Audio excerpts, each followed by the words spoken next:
Hey y'all, for today's video I've got my 03 Ram truck here with a Cummins, and I wanted to go through some statistics I put together on fuel economy from my 35-inch tires. We had those tires a long time, for over 100,000 miles, and I got a lot of data on fuel economy. And you might be wondering, what would you expect to see as far as MPGs go on your if you switch to 35s.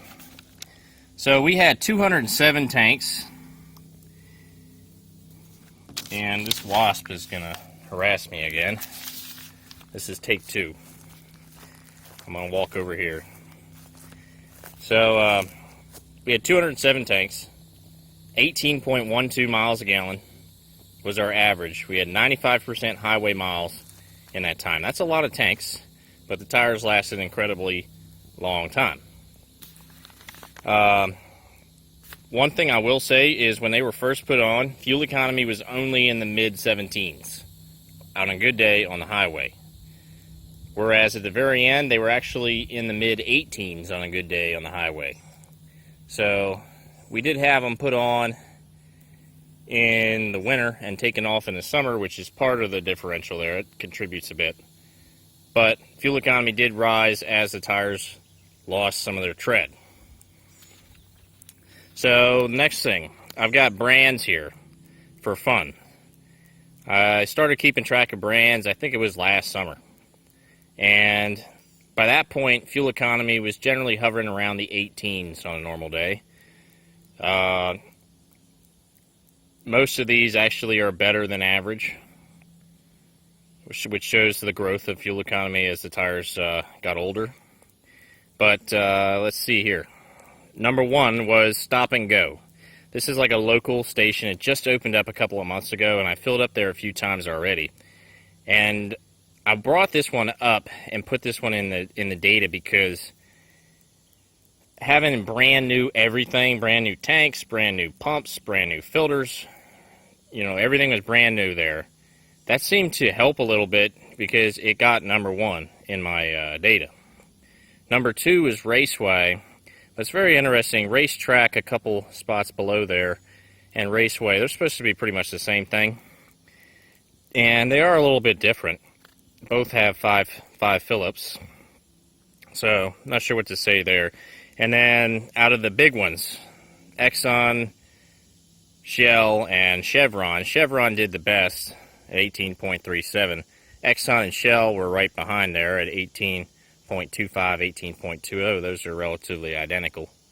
But that's all I got there on brands. The theory is it's the same stuff, comes out of the same pipe, and expect to see pretty much consistent data. It matters more what station you go to and the quality and freshness of the fuel there than what brand of fuel is. That's for diesel fuel. Gassers, different story, but this isn't a gasser video. So now to move on to fuel additives. This is another thing. We got kind of limited data here, but a lot more data than the last time I talked about this. I think it was last summer I did a fuel additive video. I was just getting started with this stuff. Number one was How's Meaner Power Cleaner at 18.55 miles a gallon. And we had 4 tanks with that.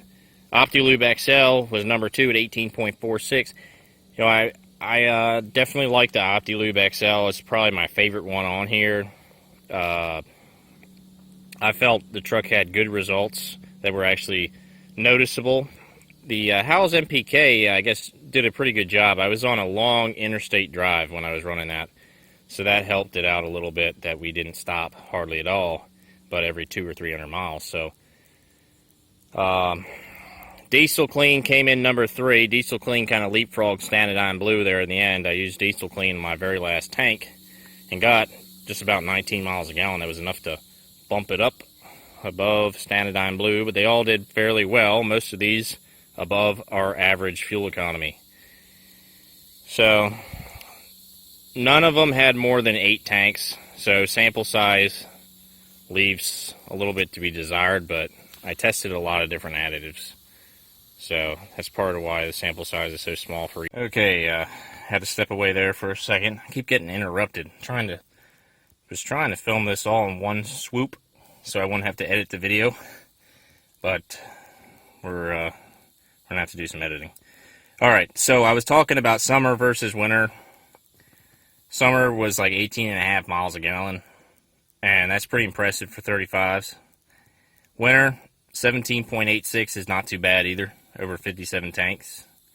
The reason winter has more than summer is the tires were removed in June, so I didn't actually get through July and August to give it another summer with those tires. So, final notes is they actually did better than I thought they were. I didn't think the 35s would get any better than 18. I figured 18 would be the new 20. But they did. They did a pretty good job. And if you're thinking about getting 35s on your Cummins, you'll see a little bit of a loss. I lost a little over a mile a gallon from switching from 34 by 11.5s over to 35 by 12.5s. It's not a terrible loss, but what that amounts to is probably something like 5-6% or something like that. So, a lot of people, they say, don't worry about the MPG, it's a 8,000 pound truck and whatnot. But if you're a person that's out there driving 40K, 50K miles a year, which I do, a 5% reduction or increase in fuel economy could be a big deal. It adds up. So that's why I did this video. Y'all can enjoy the stats and make your own decision on tire size if that's why you're here. That's going to be it for me. I'll see you in the next video.